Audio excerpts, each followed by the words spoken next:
talking about? Yes. Yes, thank you. So following on Mr. Fitzgerald's ideas a little, Mr. Fitzgerald suggested that this bill extends too far the generosity of the grant-making provisions to include those who are traffickers, maybe major distributors of fentanyl and methamphetamine, opioids, but the committee rejected his amendment, said we ought to extend our latitude that far, our generosity that far. Mr. Fitzgerald offered another amendment that said we shouldn't let tax cheats get around the income limitations on grant recipients, and the committee saw fit to reject that too. So we ought to welcome the tax cheats into the grant program. And so what my amendment would do is suggest that the committee at least extend its generosity to one other group of people.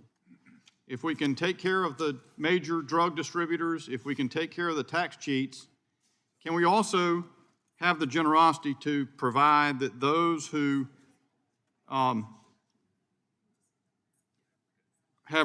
declined to take the COVID-19 vaccine or have advocated in any way against maybe the COVID-19 vaccine mandate, that they can be included. So it would say those persons are eligible to be beneficiaries under the grant program.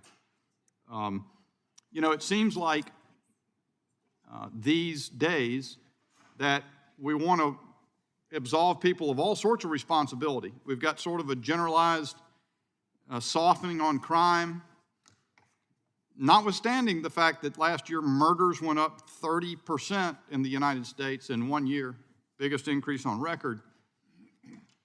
But there's one area where we seem not to be able to extend that generosity, and that is to anybody who decides to show any kind of independence from the brutal rigidity of the vaccine mandate regime. We've seen this popping up in numbers of places across the country. We've seen countries across the world where the brutality extended to those who exercising judgment, perhaps poor judgment in some cases, but reasonable judgment, certainly reasoned judgment in some situations, not to accept a vaccine or to speak out with questions about the vaccine in various ways they're the ones that all the systems in the world appear to crack down on.